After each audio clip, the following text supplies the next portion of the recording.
What's going on, everyone? Taylor Kyles here for CLNS Media, coming at you with another episode of Pat's Daily, brought to you by our good friends at Prize Picks and FanDuels.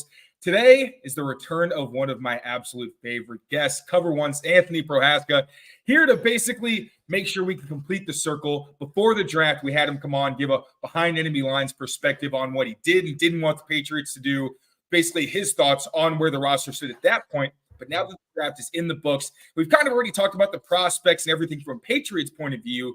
This week, I want to start diving into other perspectives throughout the division. So today, obviously, we're going with the Buffalo Bills perspective, but we're also going to touch on the AFC East as a whole. It's going to be a fun show. But before we get underway, Anthony, how you doing, buddy? It's been way too long. I know. It's been a week since I had you on my show, and I appreciate you having me back to kind of close the circle and close the loop like you mentioned, even though the Pats got like the one thing I didn't want them to get, and then they got like one of my top three favorite players in the whole draft. So there's some wounds that I'm opening here as a Bills fan, as a person who covers the Bills, but as a bigger fan of football than I am the Bills, I'm excited to talk about what the Pats did here and kind of how that can lead to them potentially turning this thing around and kind of maybe righting the ship a little bit for them.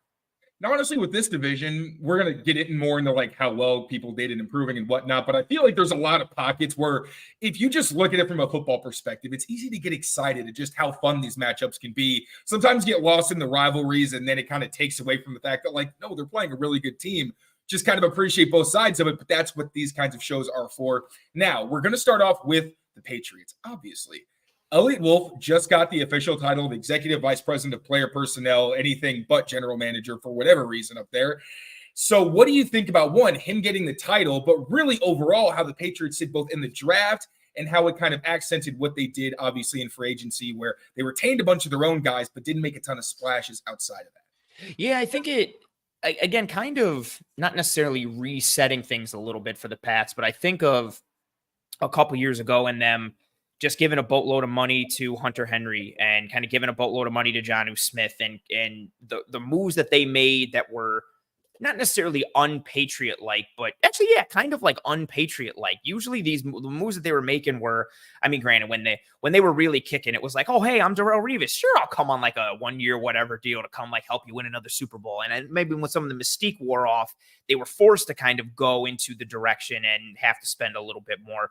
But I think this offseason was more in line with like a traditional Patriots offseason and trying to getting back and not necessarily resetting, but kind of getting your bearings and figuring out where you're going from here. And I think that makes complete sense considering Belichick is gone. You are starting fresh from a coaching perspective, head coaching perspective, but then also from an off the field direction perspective, because we know the control that Belichick had both on and off the field, positively and negatively. So to see kind of them take stock of everything and make, I think the moves were more calculated this year, in addition to, things falling their way and them getting Drake May, which we'll talk about. But I think this was a good kind of new foundation building or new foundation tweaking, revamping, rebuilding, whatever verbiage you want to use, off season and, free agency and draft class for the Pats as they, navigate these uncharted waters without Belichick for the first time in a long time.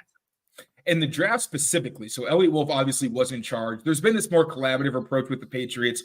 Like we saw inside the draft room, way more people than you usually see. It was scouts, it was coaches, clearly trying to get a feel for like. Yeah, it wasn't just Belichick and the dog. That's one of my favorite things ever from like the COVID times when the world was terrible. And just the idea that Belichick just does these things with his dog and the dog is the GM.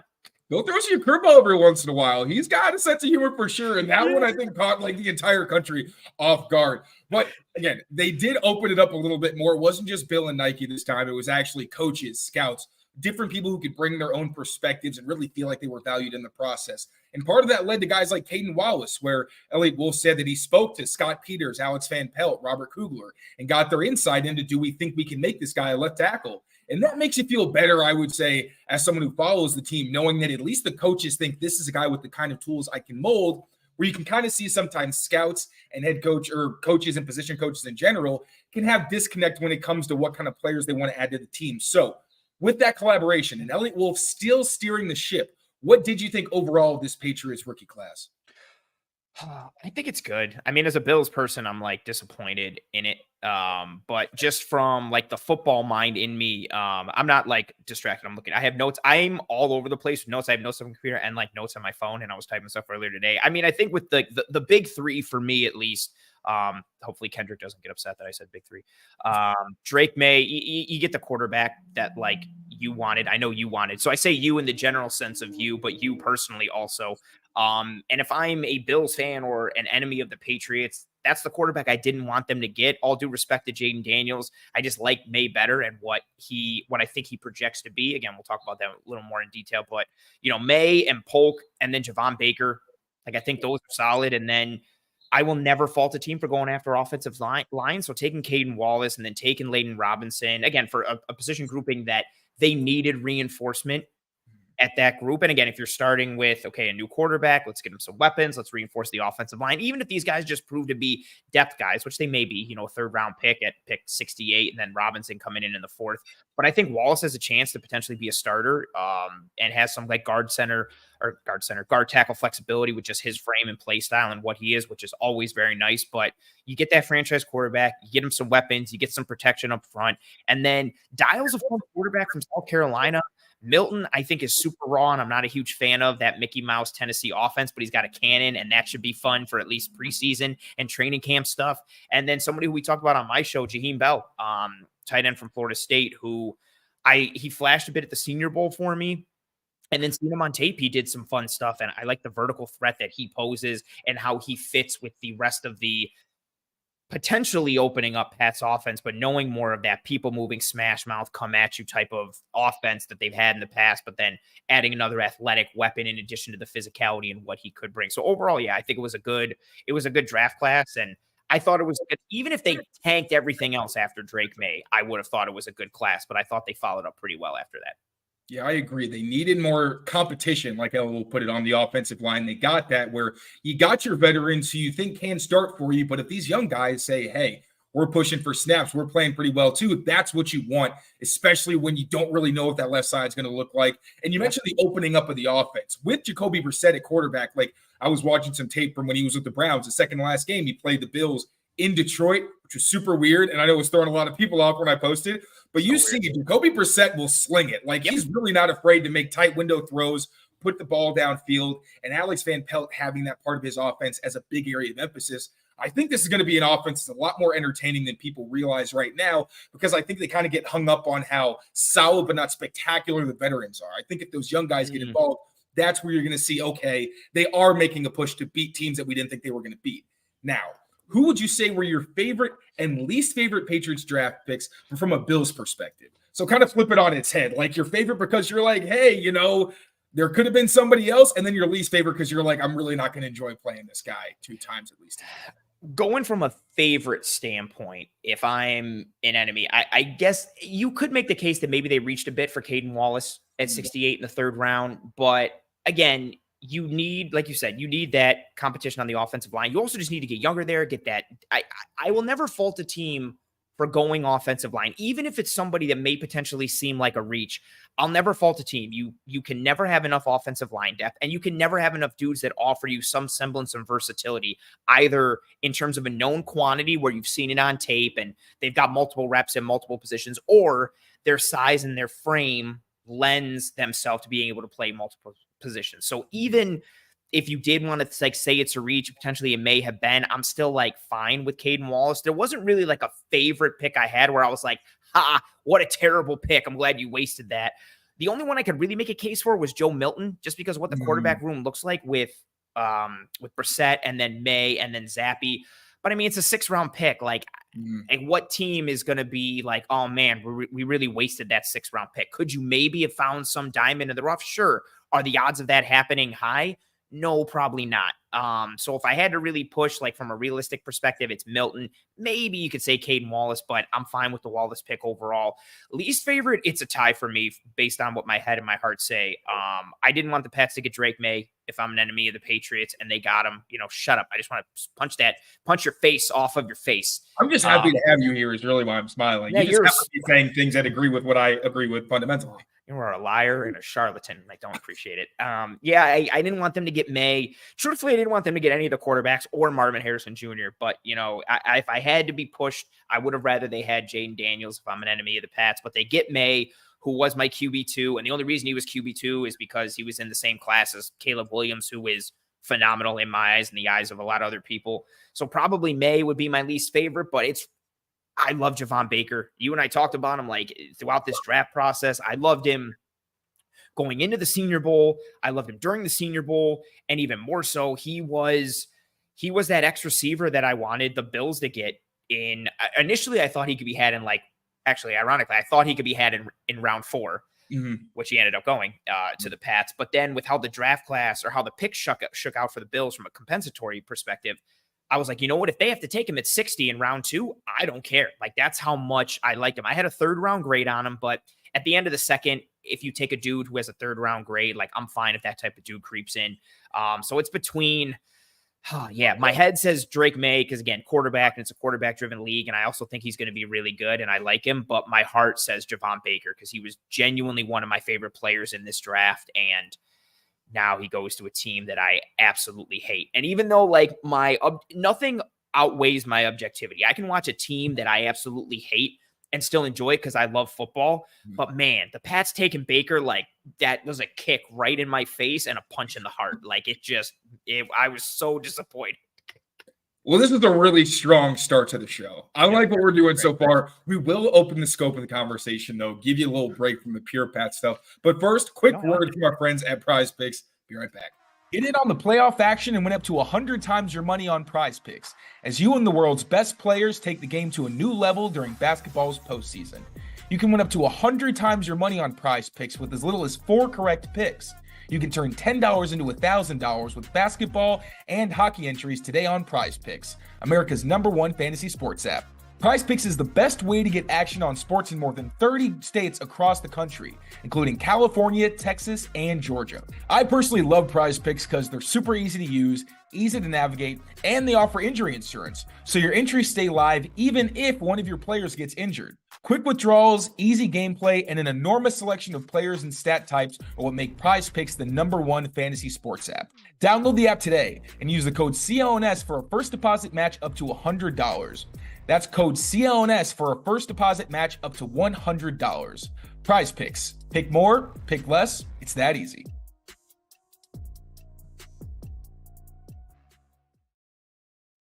All right, Bud Lau, let's move to the actual AFC East. Now, the Patriots could sneak into this mix. We'll see. But I want to ask you about the most and least improved teams in the AFC East. Now, the Bills obviously still have Josh Allen, but they did lose a lot of players. It seems like, especially wide receiver, they're kind of throwing a lot of things at the wall, trying to see what sticks. As someone who's been following the Patriots and seeing them do the same thing for half a decade, I know what that's like. And then the Dolphins, an interesting situation because they lose really big names on the interior on both sides of the ball in Christian Wilkins and then Robert Hunt at guard. But they also, I think, upgraded at some other spots. So I'm interested to hear how you think they did. And then obviously the Jets, like I've joked on your show, it's kind of like a retirement home for players who were really good like half a decade ago. But still, you can't deny the talent. And they did add some young depth, which I did think was a good move by them, although it's kind of debatable how quickly some of those guys can contribute. So who do you think has taken the most steps towards being competitive or taking a step further than they were last year? And who do you think may have gotten worse? I'm going to start with the Jets, who, I mean, so much of it is going to hinge upon Aaron Rodgers' health and really the health of this team in general. We've talked about it on this show. We talked about it on my show when I had you on. Like, if they just stay healthy, they're a problem. Like, not in the AFC East, but just in the AFC in general.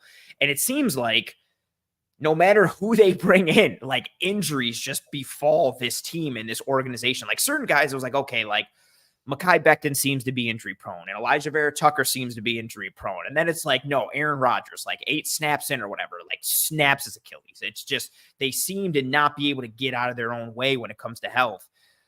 But I think you have to look at, and granted that has to be a part of the conversation, but I really think if we're talking from a perspective of who improved the most this offseason, especially post-draft, I think the Patriots are a close 2, but I think the Jets are #1. I mean, even if you we'll start with Mike Williams. I'm just going to go down like the depth chart for a little bit of it.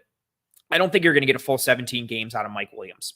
But as long as he's not out for the year, that's a huge, nice upgrade at wide receiver 2 to pair with the skill set of Garrett Wilson as a true wide receiver 1. So even if you only get 10 games out of Mike Williams, cool. As long as those 10 are enough to allow him to still play in the playoffs, if you make it, that's a win. Then you draft Malachi Corley, who is a guy I think you have to scheme up touches for, but that's fine if he's your wide receiver 3. And again, who he's coming behind in the quarterback that you have. And then you address that offensive line that's been banged up so much, and you bring in Tyron Smith and John Simpson and Morgan Moses. And then you get Elijah Vera Tucker returning from injury. Hopefully he can stay healthy. If he does, he's a tremendous guard piece. Then you've got Joe Tippmann coming into year 2, center out of Wisconsin last year.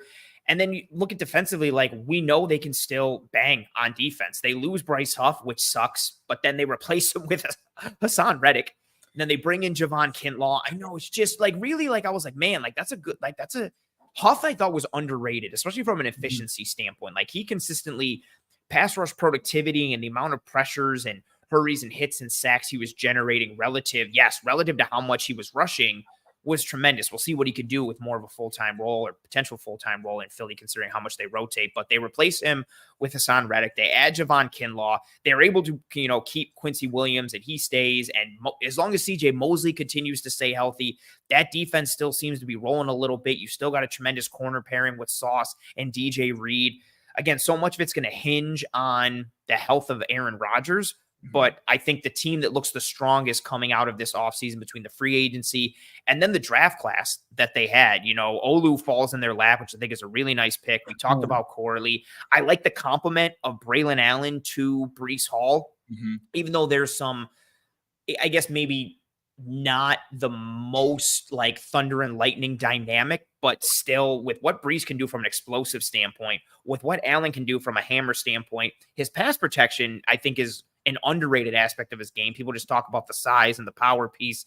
I don't love a ton of what they did throughout the rest of the draft, but considering the players they brought in for free agency, the returning players they have coming back from an injury standpoint, and then adding Olu and Corley and Braylon Allen with their first 3 as complementary pieces. And, we'll see if Olu wins the job, even if he doesn't, okay, cool. That means Tyron Smith is looking solid and Morgan Moses is okay. But if he does win it, that's fine, because he was probably tackle 1 if he had come out last year.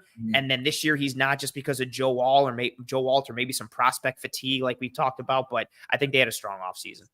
And do you think, also I like Isaiah Davis just as another guy where it's like Braylon Allen and Breece Hall can be your guys. Then Abanikanda, I think, is also one of those guys where if he pans out, then that's a really dynamic talent. But Isaiah Davis is like that perfect. He's going to do well. He's going to be a really solid number 3 for you. I like the depth they create. He's got really good feet, especially for a dude his size. Like he's not the biggest burner, obviously, at the size that he plays at, but his feet for his size and frame and how he pairs it with the vision. Yeah, that's a good call. Yeah, solid rotational guy, especially the fact that you have Braylon Allen is really your true change of pace, short yardage, whatever you want to use him as. It's if there's some games where Breece Hall, if injury pops up or anything like that and he has to miss time, that's a pretty good 1-2 punch. And if Abanikanda works out, awesome. With Olu, do you think they probably try him out at right tackle? Because this is a blue chip player where you expect him to start right away. And if you don't, I just don't see a world where he ends up playing behind Morgan Moses. Probably not Tyron Smith. You're not putting him on the bench. But do you think they say, hey, we're going to risk potentially having him play an unfamiliar position on the right side? Or do you think they really would only want to kind of break last case of emergency and have him as the true successor for Tyron Smith next season? I think Morgan Moses gives you enough of a floor that if you don't want to force your hand with Olu, you can sit him and be like, cool, we'll just chill. To your point, I don't think you bring in Tyron Smith if you're if Olu beats out Tyron Smith, I think, no disrespect to Olu, I think that says more about Tyron Smith falling off of a cliff. And I think the ideal pairing is Tyron Smith at left tackle, and then you try out Olu at right, and he's able to grasp it, and you can get him some playing time and go from there. But I do think the floor for Morgan Moses is high enough, again, where you don't have to force that hand. You don't have to put him into waters that he hasn't swam in before. But with how athletic he is, and again, I know there are some refinement issues, but I just think he's a really good player. I think he was another prospect fatigue type of dude where, again, if he had come out last year, everybody and their mother would have had him as tackle 1. And then he comes back for his second, for this year as being a top dude, and people start to nitpick everything. Like Will Anderson, it was like, I think Tyree Wilson's better than Will Anderson. It's like, no, Tyree Wilson is not better than Will Anderson. Stop doing this thing where we rake guys over the coals and nitpick everything because we've got so much tape on them because they set the bar so high for themselves that when they come back that next year, they can't hit that bar again. So all you're going to do is knock them and think that they played worse. Caleb Williams underwent the exact same thing if he had come out the year before versus this year. So I think you try him out there, and if he wins it, cool. But if it's close or he doesn't look ready, you don't force that hand because Moses gives you enough. And honestly, with the injury history for these guys, there's a chance Olu's probably going to see some time, even if he is like tackle 3. He's going to play left tackle at some point. It's almost a guarantee. Yes. Yeah. And I think that goes to the part of the conversation too of, okay, just let him sit and just learn at left tackle and get ready and then take that mantle over at some point, even if it's like next year, but at some point this year, no disrespect, like not necessarily if, but when Tyron Smith gets banged up, and then you could just put Olu in there and kind of see what happens. Yeah. So last thing on the Jets, they're actually entertaining to talk about. So they're a good team. Everybody always wants to like laugh out loud Jets. And I know it's funny because they get injured. And even what did Lebitard put out like a couple days ago of like the tweet or they were talking about on the show of like how little AFC East titles the Jets have. Like I think the Jets and Colts. Oh, where it's like the Colts have more division titles or something. And they haven't been in the AFC East since like 2000, whatever. And just all like the Jets are like a walking joke, and it's understandable. And then they have injuries, and it's more understandable. And Aaron Rodgers is super unlikable, and I get it. But they have a really good football team. Very right. hard. Also, like Hackett like sucks. But then people also ignore Aaron Rodgers won multiple MVPs with Hackett. So Hackett sucks, but Hackett with Rodgers is actually pretty good. Granted, there's some like rumblings now that maybe I think that's the biggest thing. Yes. Like Rodgers is your offensive coordinator. You just kind of have to just let him roll. But I guess maybe there's some potential smoke of like the Jets are trying to replace Hackett this offseason. So maybe like that's out. Like they're just so full of jokes. And then because they're a New York team, everybody loves to dunk on like New York City teams.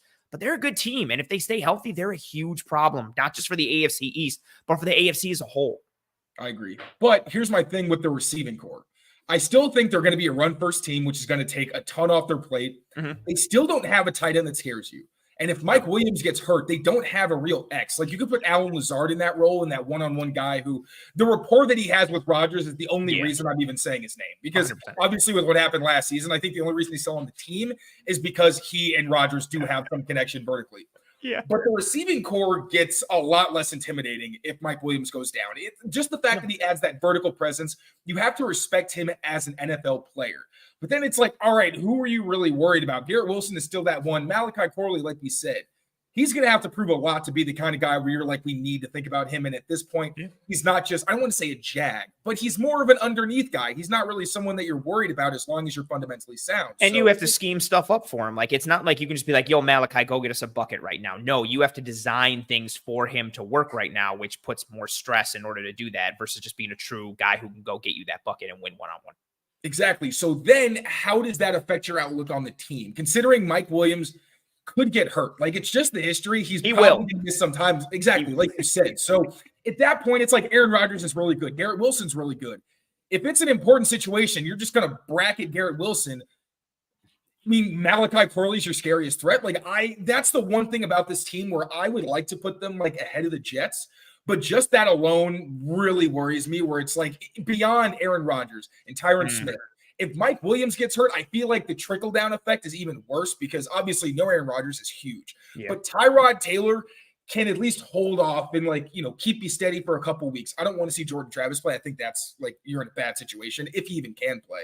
But like we said, with Olu, he's backing up Tyron. So how does that affect your outlook on the Jets before we move on to the one that's maybe least improved? It's significant because, you know, again, not to make jokes, but like Mike Williams is going to get hurt. It's just a matter of how many games, like, does he miss when he gets banged up, and how problematic is that injury when he is able to return? What does he have to play through? Stuff like that. Right.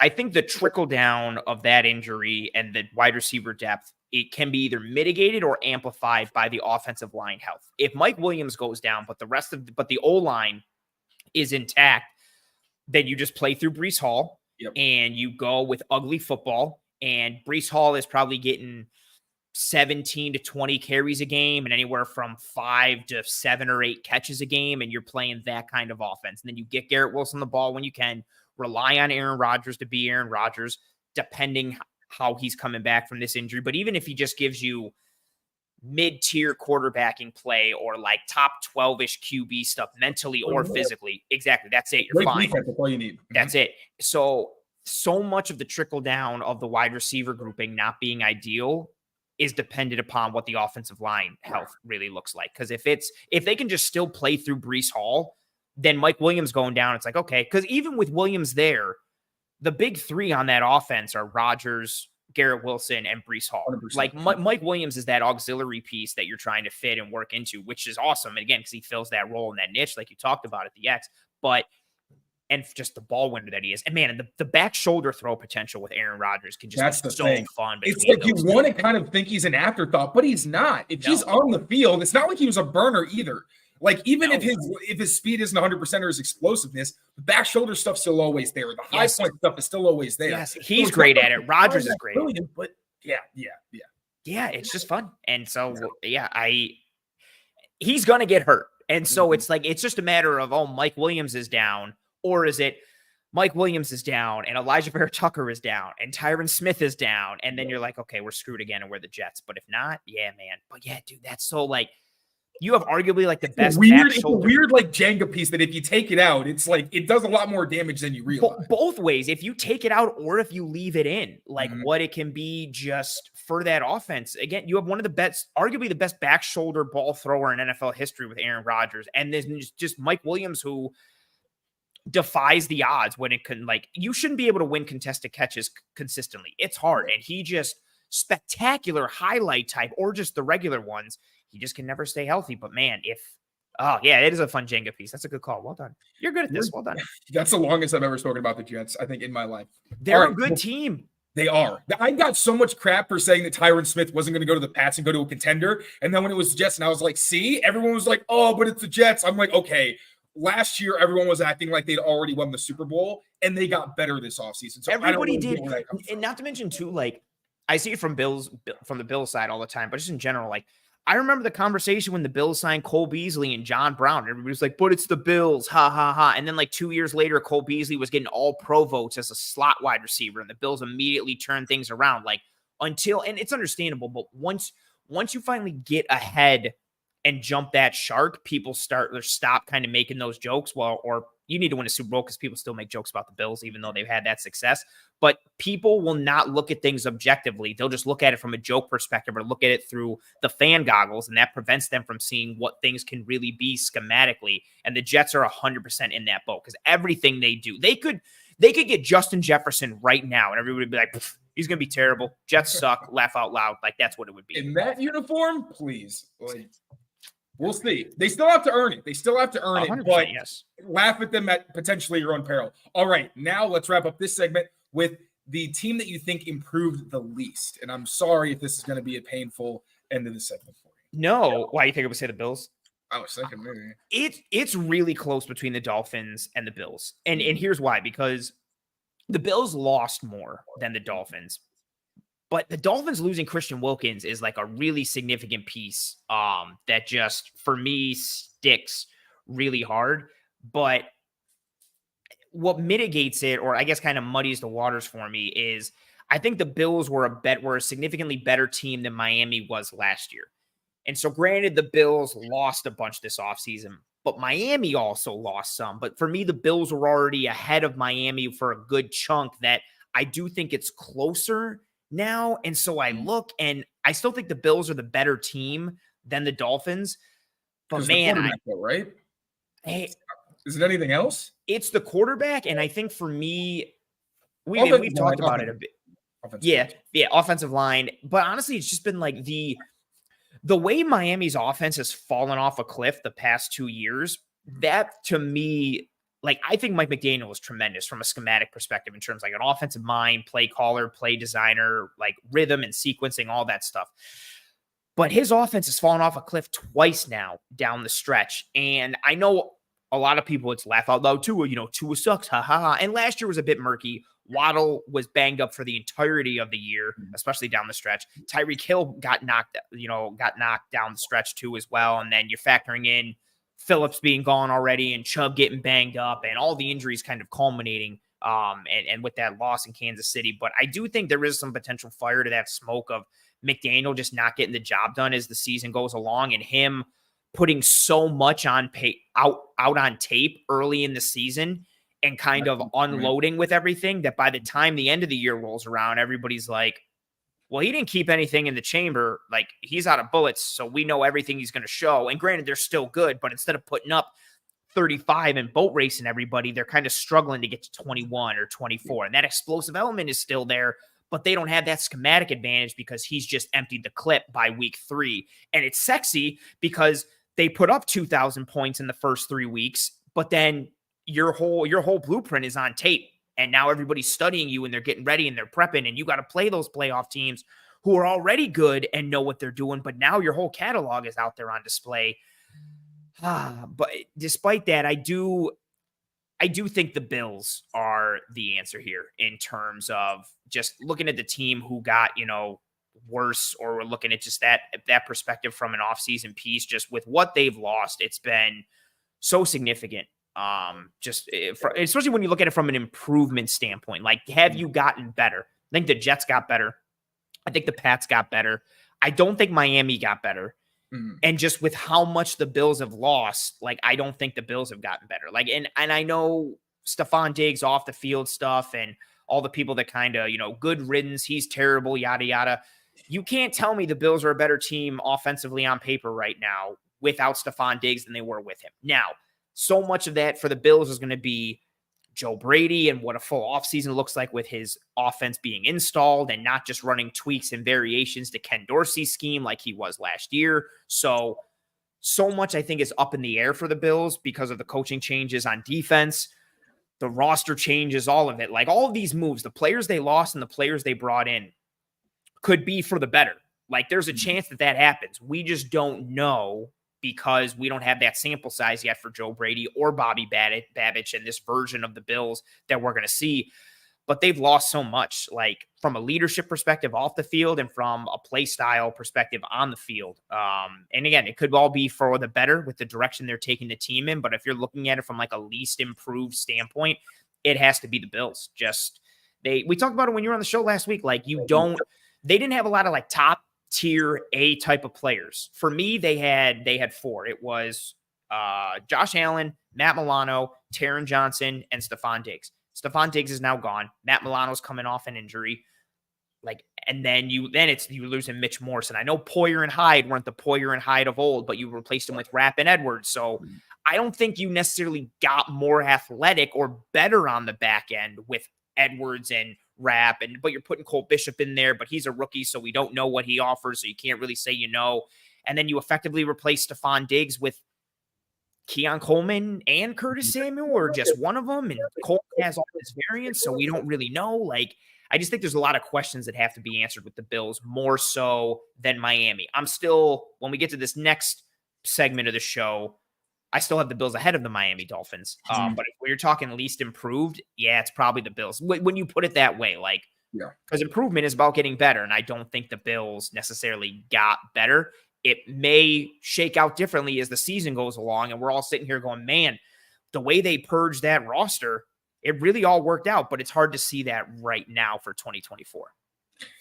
So like you said, we're going to get more into the Bills, especially like the leadership board. I'm curious how they're going to replace that, so we'll talk about that more in the next segment. To wrap it up with the Dolphins, though, I'm kind of torn between whether they did get better or worse. I think it might be one of those things you kind of see down the line. But again, Wilkins is a huge loss. I do like Zach Sealer. He's not Christian Wilkins, but I do think he's one of the more underrated interior defenders in the league. He's tremendous. Yeah, so we'll see if he can kind of take a step forward and minimize some of that loss. There's also the fact that Wilkins, although he's always been an elite run defender, the pass rush productivity, though I always think he's a freak athlete. I don't think it's that he's ever been a bad pass rusher, but you saw a spike last season where it's like, all right, when you consider that in age, it may be like another season or two that he has playing at this level. Just realistically, there might be a drop-off, kind of like thinking from a Patriots perspective where this isn't a guy who's on his second contract. So it's like you're probably paying a guy who's going to get worse while he's with their team as opposed to maybe he has another good season. But I think it's fair that the Dolphins were like, we're not going to do this right now. And then obviously Robert Hunt, again, is a big loss. Now you're kind of banking on Isaiah Wynn staying healthy, which history has shown is probably not going to be the case. Although he did play well for them last season. Now, that said, I do think it's fair to mention some of the upgrades they made. So Odell Beckham Jr., he's not the same guy he used to be. Jonnu Smith, I'm so kind of torn on him because he can make explosive plays. Like we saw that last season, especially. I know it didn't work out with the Pats, but I think you also just kind of saw his skill set wasn't as well rounded. But also he was put into a role with the Pats where like he had to be a focal point. Now he's at best option 4 behind Waddle or behind in order Hill, Waddle, OBJ, and Jonnu, and even for Odell, he's wide receiver 3. And then you also have the running back piece with Mostert and Achane. Like they can still run the ball. Their biggest problem is they don't run the ball enough down the stretch, so that mitigates it as well. Like you're not. Which is so crazy because Mike McDaniel is literally like a run game coordinator. You're a Shanahan guy. Run the ball. Doesn't make any sense. Like you're the mastermind behind some of his best run schemes, and you just refuse. It's very bizarre. But that's like to my point. So Odell Beckham Jr. and Jonnu Smith. I think with most offenses, you wouldn't consider them big upgrades. I do think they're needle movers, though, considering their background characters now. You got Tyreek, you got Waddle, you got Mostert. Achane, like these are guys who are so explosive that they don't have to be big threats. So that's why I do think offensively, I think they got better. Like those additions, I think kind of offset Robert Hunt, who I do still think is a significant loss. Then on defense, I really like what they added to the pass rush. Chop Robinson, Mo Kamara. Like, obviously, no one, I think, on their own is going to replace Wilkins, but you do add more edge pressure that you didn't have when you were missing Chubb and when you were missing Jalen Phillips. So if those guys are all healthy, they're loaded on the edges. And, like, in pass rush situations, you're sending waves at people. I want to hear what you have to say about this. So I do like those additions. In Van Ginkel, they did lose, and I do think he's a pretty big contributor, had a career season. But then you replace X Howard with Kendall Fuller, which I do think is an upgrade, much more solid. He brings, I think, a little bit more versatility than X at this point. Doesn't get hurt every other game. Exactly. And Jordan Poyer, who does have the injury concerns, but with Javon Holland, it's like if he's a complementary piece, that's great. So what do you think about how maybe some of those offset? And I'm curious what you think about the Mo Kamara and Chop Robinson part of that. Sure. Also an underrated one. I like the Jordan Brooks edition from Seattle. Oh, yeah. I completely forgot. That was my favorite one. That's a huge especially with playing against, like, you're trying to think of like matching perspective against the Bills. Like he can carry tight ends down the seam and down the middle of the field. And he's got like true match coverage potential that he exhibited in Seattle. Like, so I like that addition for Miami as well. I'm just not. Chop Robinson's get off is awesome.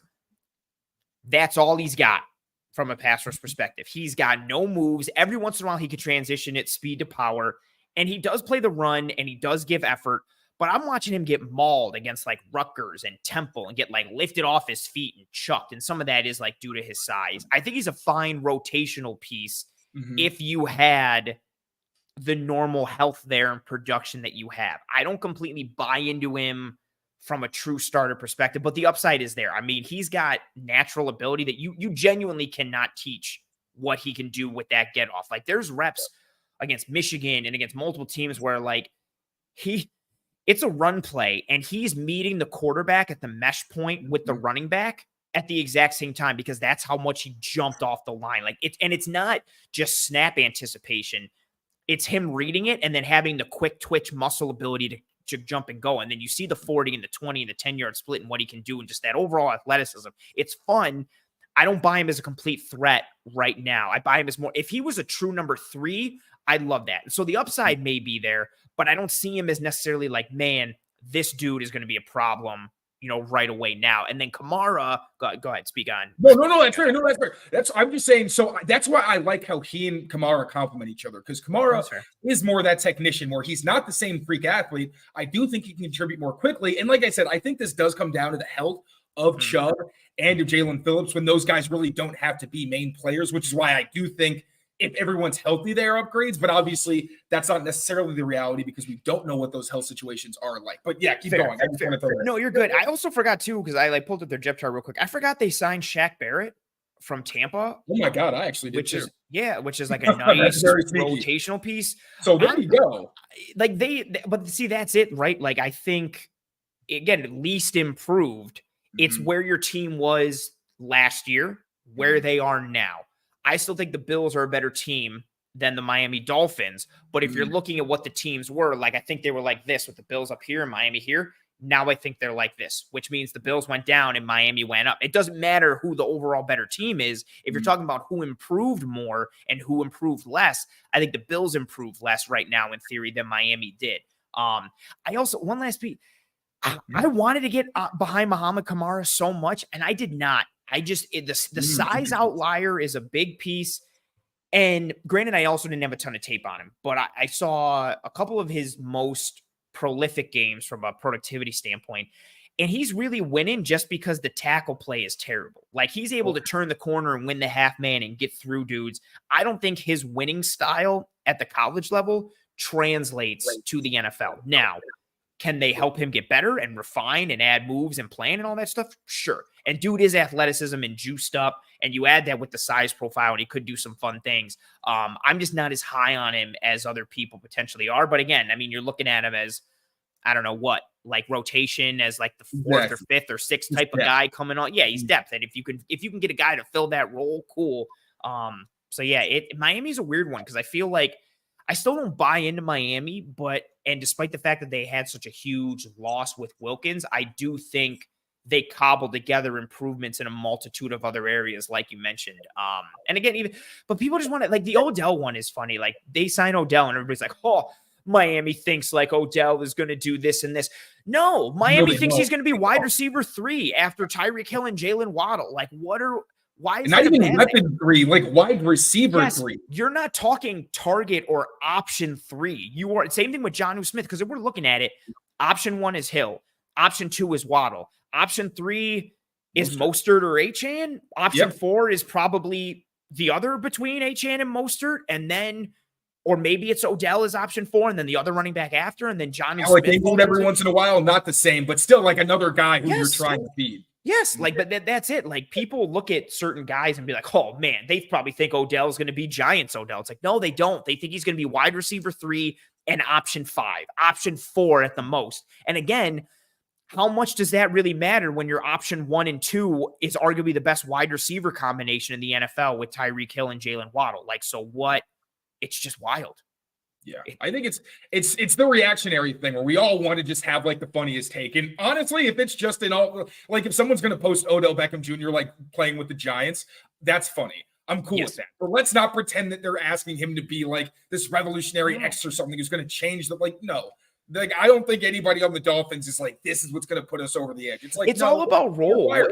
Yeah, that's it. It's the same thing with like Bills fans losing their mind over like the Chase Claypool signing. Yeah. They're not bringing in Chase Claypool to be wide receiver 1. They're bringing him in for some competition. And if he wins the wide receiver 5 or 6 spot, cool. You know what that means? He's going to get maybe like 7 targets the whole year. Like, stop. It's like throwing a deck chair off the Titanic. Like, it's not making a difference over here. It's just, you're bringing in a guy. And I feel like people just see the name. And if you have a propensity to knock that franchise, whoever they bring in, you're going to find a way to knock it. But when you look at it from a schematic standpoint, yeah, that's a good call with Miami. Like, because I think they're another one too, right? That's kind of like, oh, laugh out loud Dolphins. Ha, ha, ha. They can't play in the cold. Ha, ha, ha. And there is some truth to that. But when you look at the moves they made, like, they improved last year. Wilkins is a huge loss, and I don't love replacing him with Tier Tart, who may or may not have like run himself out of Tennessee. And I don't know if that's the Tennessee's fault or his fault. But Wilkins is a huge loss. But yeah, they had a bunch of like, I don't want to say minor, but a bunch of cobbled together small to medium upgrades at a multitude of other spots. I think they've added a more complete team than they have in years past. Granted, you still really want Jalen Phillips and Chubb to be able to cook. And if they can't, that's going to be a problem. But a full year with Jalen Ramsey and then one of the best safeties in the NFL in Javon Holland, who doesn't get talked about enough. Yeah, they got a bit of a squad. Yeah, manage expectations for the additions, but I think we agree. There were some upgrades. At the end of the day, honestly, I think the reason it's laugh out loud Dolphins is one, like just Mike McDaniel's record, but also Tua, because if we're being very honest, we know what Tua is at this point. And can he make some spectacular plays? Absolutely. Like, I remember that when the Pats went to Miami, there were like 3 or 4 throws where I even asked their players, and they were like, yeah, sometimes like with that scheme and that quarterback, there's times where there's only so much you can do. Like, if Tua's looking here and throwing there with his release, it's like, literally, what did you want me to do? I'm just I'm just a person. I am not a Madden simulation. He makes some wild like, I do think Tua needs McDaniel more than McDaniel needs Tua. But that doesn't mean that Tua can't uncork some ridiculous throws at times. And like with his anticipatory nature and the throws that he can make, McDaniel knows how to lean into it. It's just that, again, like by the time week 12, 13, 14 roll around, and or when you're playing more complete defenses, that whole idea of you're just going to throw to a window and throw to a spot, it doesn't work all the time, especially when your quarterback is more of a statue than he is a mobile guy. Like, and that's it's so hard to win that way in today's NFL where you're just a straight pocket quarterback. Like everything has to go right. The receiver's route, your footwork, the offensive line blocking, the timing has to be perfect on everything. If you're going, even if you're just going to number one, but if you have to go from 1 to 2 to 3, everything has to be bang, bang, bang and perfect from your eyes to your feet to the supporting cast and everyone around you. And that's super hard to do on every single play, like, because he's not creating off script. He's not making plays with his legs and extending the play. And if that's the case, then again, so many things have to go right, which is wild that they do to start the year. But then as the season goes on, teams realize this is how we can gum up the works. They're a really well-oiled machine. Let me chew this one piece of gum and just drop it into this one cog. And then you got smoke and fire, and all of a sudden everything breaks. And then especially the weaknesses, like you mentioned, against the better defenses, you start to see like when he has the no-look pass, it's like, nope, that defender knew exactly what was coming. He ended up jumping it and you never saw him, or he'll stare at a guy still and throw it to him. And then you always have that feeling that the offense isn't fully unlocked because for all the great throws that he can make, there are also so many throws that he has shown he cannot. And it's not only that they don't get there, they sail on him. And they turn into turnover-worthy plays because it's just hanging up for way too long, and a decent safety or defensive back is going to pick it off. So it's like that happens at least once or twice a game. Or even the others where he completed like a 50-yard pass to Tyreek Hill, but Tyreek Hill like ran and had to stop and wait for it. And then like those will happen, and then Hill gets tackled, and they only end up with a field goal on that drive when it should have been an easy touchdown. Or flip it, Hill has to wait and catch it, but then shakes two dudes and scores. And everybody's like, man, Tua had another 70-yard touchdown. It's like, no, he threw the ball 40 yards and it hung in the air like a duck. And then Tyreek Hill did the other 60% of the work and made something happen. For an offense that's as explosive as they are and as successful as they are early, they do leave so much meat on the bone because of Tua's limitations. And it's so weird to like see them, even when they're clicking and putting up like 70 points, like everybody can still see like, no, there's something wrong here. And it's just wild to have that year after year after year for this team. It's like, imagine if they had like we can end it here. But imagine if they had someone where like Mike McDaniel is so good at making his quarterbacks look good on schedule. Yeah. Like they're a terrifying team on 1st and 10 because you have literally no idea what's coming. They have so much they can throw at you. If he had a quarterback where when things break down or the situation isn't ideal, they could consistently win. I'm not saying Tua can't. He can. But one of those real freaks where you're like, all right, it's 3rd and 10, but I'm still scared. What if you gave McDaniel Josh Allen? What if you gave him Josh Allen and you made his reads so simple where he didn't have to think, where you were like, hey, Josh, here's the play. You're going to look for him, and then you're going to look for him. And if it doesn't work, just go be a unicorn. Like, imagine if that was the combination. Then you're getting close to like, Madden. Or I'm thinking like, it isn't the same here, but I'm thinking like Virginia Tech, Mike Vick, where Frank Beamer was like, hey, Mike, you're going to look for this guy. And if he's not open, just run and go make something happen. Jeez. All right, let's pray that Mike McDaniel never gets his free quarterback and they sign Tua to a $1 million extension. Or you know what, though? Who knows? Maybe it doesn't work because Shanahan tried that with what's his face? Oh my God. Who's the QB who failed? Trey Lance? Yes, thank you. Yeah, and everybody was like, oh my God.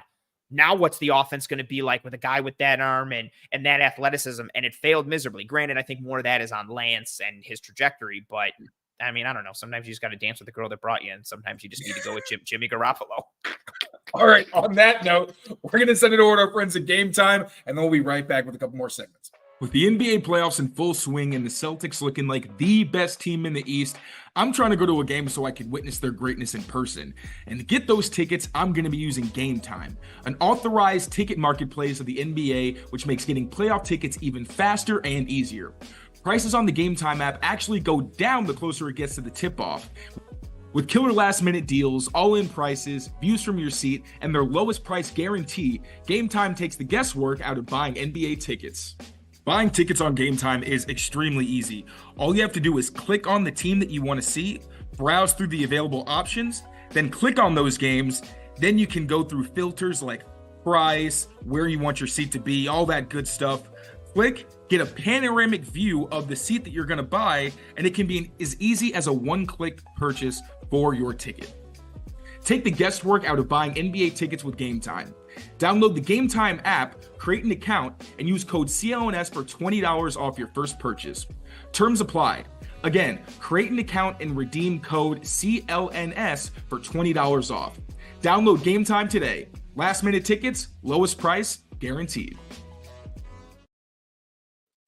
All right, so I'm going to give you your last kind of opportunity to really get into the Bills, all right? Just as a service to you for coming on the show, what would you grade the Bills offseason to this point? Actually, I don't even know if this is a nice gesture or if I'm just kind of, pouring alcohol on the wound, but what do you think, bud? It's weird and wonky, like so much of this offseason has been for the Bills. I look at what they've lost and what they've replaced it with. But again, all of it has to come with the constraints of where they were financially and from a cap perspective. I'm going to give them a B- for the offseason so far, just because of it. Again, it's the combination of everything they lost from a paper standpoint and a roster standpoint and what they had to replace it with. But again, within the constraints that they had financially, like it's not just, they didn't choose to ship out all these dudes and make these moves because they wanted to. Like there were financial implications, and that's what they had to do to kind of get some of that bloodletting done in order to get healthier a little bit from a financial perspective. I don't subscribe to the notion that Stephon Diggs was washed last year, like so many Bills fans want to say. Like, if you watch the tape, he's out there cooking L'Jarius Sneed, and he's out there beating Jalen Ramsey, not to mention all the reps in year where, and that's it too, we're at a spot, not to go off on a tangent, but like, Bills fans want to just rake Diggs over the coals for dropping that pass deep against Kansas City, which is understandable. It was a big drop and a big moment. I hope you're all doing that to Josh Allen when Allen missed Diggs on like 10 deep balls throughout the entirety of the year, including an important one against the New England Patriots, where Diggs had so many opportunities where he's winning downfield and Allen's just underthrowing him or just sailing it, and Diggs has no shot. I don't think he was as washed as people say, so I still think that's a huge loss. Now, I do like some of the moves that they made at receiver. Like, I do like Keon Coleman in a vacuum. I'm still questioning the fit in this offense. And Curtis Samuel, I like Curtis Samuel more if Stephon Diggs is your 1 and Dalton Kincaid is your 2, and then Curtis Samuel is the 3. Now, I don't know where he fits in the hierarchy given what they have. But overall, being able to bring back Daquan Jones and some of the reinforcements that they've had throughout the, rest of the team to kind of mitigate and offset some of the losses that they've had. Again, I don't hate them, and I think all things considered where they were financially, and they basically had almost both hands completely tied behind their back, I'll give them a B-. If I was really cynical, I'd say like a C+, but I'll give them a B- just because I know the financial implications were real, and they kind of had to reset some things in order to take the team in a new direction. Are you moved by Marquez Valdez-Scantling, and how do you think the receiver roles play out now that he's on the team? He's fine, and I don't mean that positively or negatively. Like, you're not getting, at this point in the year, if you're the Bills, you're not getting unless you somehow trade for Ayuk or Debo or whatever one of these like troubled wide receivers are with their teams. Like, you're not getting some stud that's going to be your clear-cut wide receiver 1 or a high-end 2. I think MVS plays a role. I think he's got enough speed that he can still threaten deep a little bit. I know last year was terrible with all the drops, but he can function in a power slot role, and he can block. We know what he was with Green Bay and Kansas City and how he fits into more of this. I think it's another move between him and Coleman and Mac Hollins and just all these moves that, granted, they're auxiliary pieces. Coleman is less auxiliary piece than MVS and Mac Hollins are. But just all these moves, I really think it points towards more of a condensed formation, power offense, pairing it with play action and running the football and just doing that. And I think Marquez Valdez-Scantling is in that kind of like the Gabe Davis role. Like, Gabe Davis and MVS have been playing the same role for the past couple of years, except like MVS is a much faster player than Gabe Davis was. So again, he's fine. He's going to do his job.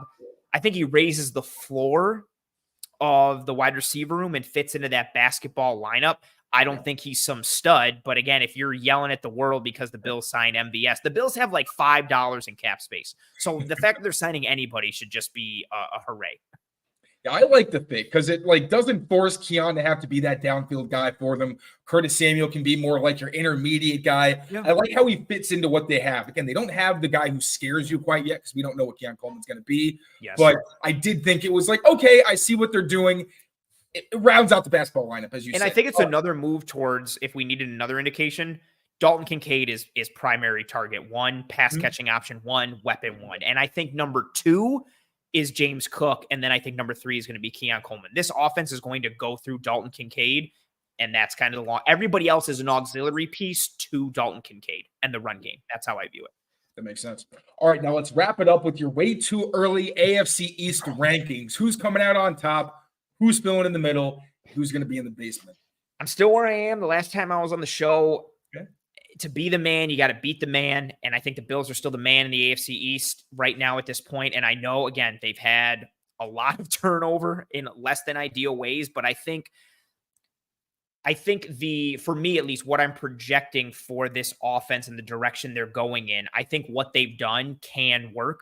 It's just a matter of if it does and if that's the actual plan. Like, if there's no way in hell they can try to be the same offense they have been the past couple of years, given their wide receiver room and how they're built right now. And I don't think that's a bad thing. Like, I think shifting and zigging when everybody else is zagging can potentially work for you. And I think that's what the Bills are trying to do this offseason. I believe in Sean McDermott more than others. I like Bobby Babich as DC. And I like some of the other pieces on defense. A huge one for me is going to be the health of Matt Milano. Like, if he comes back, he's an all-pro. Like, you have 2 all-pro dudes on your defense at that second level. You have Taron Johnson, who's an all-pro in the slot, and you've got Matt Milano, who's an all-pro at linebacker. Terrell Bernard looks to really just be this tremendous communicator and glue piece of the defense at the other linebacker spot. And then you'll just see what you can get out of edge and the rest of that defensive line, which does have some question marks. I think Christian Benford is still on an upward trajectory at CB2 for the Bills and could be a legitimate low-end CB1 by the end of the year, which would be awesome considering he was a late day 3, 6th-round pick out of Villanova. I always joke because I didn't have any tape for him coming out. The only tape I had was Villanova versus Penn State, and the first play of the game, Jahan Dotson turns him inside out and makes him look terrible. And I was like, oh, great. You can't handle like a 1st or 2nd round wide receiver based on grade. How are you going to handle the NFL? But he's just been so phenomenal. So I do think they have some pieces that you can get on board with and that will help this kind of changing of the guard that they're going through. It's just going to be the schematic question in terms of what they can be. And that's going to, honestly, there's so much variance with the schematic nature and notion of who they are and what they can be. But I'm still putting the Bills 1. I'm putting the Jets 2. I'm putting the Dolphins 3. And I'm putting the Pats 4. But I think the gap has closed. I think the Jets this offseason closed the gap from 2-1 against the Bills. And I think the Pats, I'm not saying this like purposefully disrespectfully, but the Pats were so far back that like they couldn't really do anything but go up. Like, if you were at a 0, even if you only went to a 0.5, you still closed the gap. But I think the Pats have had a good offseason. So I think the Jets closed the gap from 2-1 on the Bills. And I think the Pats closed the gap on Miami from 4-3. But I still think it goes Bills, Jets, Dolphins, and then Patriots. Last thing before I get you out of here. Do you think that Drake may wind up playing at some point in the season? If you have a prediction, feel free to let us know. And also, does that change how you feel about how well you think they can play down the stretch if he starts playing, say, like mid-season? Oh, that's a really good question. I wish, honestly, we were talking about the schedule before we went live. I wish I knew what the schedule was right now so I could kind of like try and see how things were going to shake out. And on for a third version of the show, post-schedule drop. Right? That would actually be kind of fun. I think with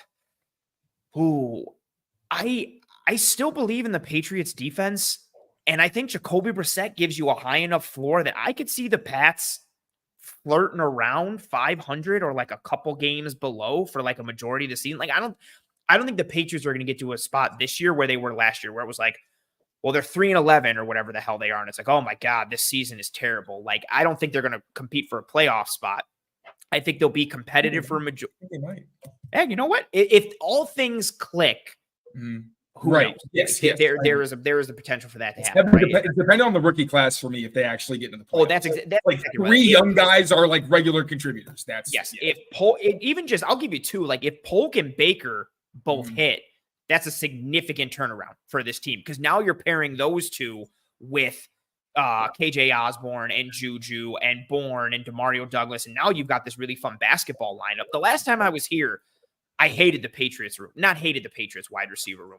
I think the Patriots wide receiver room is if you sat there and you were like, I'm taking the Patriots room over the Bills room, I'd be like, okay. Oh, right. Like, you got in trouble for that. You got in trouble for that last time. Man, yeah. So there was so many, oh no, Patriots. No, I'm not seeing that. But now the basketball lineup they have, I think it's a fun grouping that you got there. And if Polk and Baker hit, you can 100% make that conversation for the Pats. I think if Brissett stays healthy, I think May sees some time, maybe the last like 3 or 4 games of the season. Okay.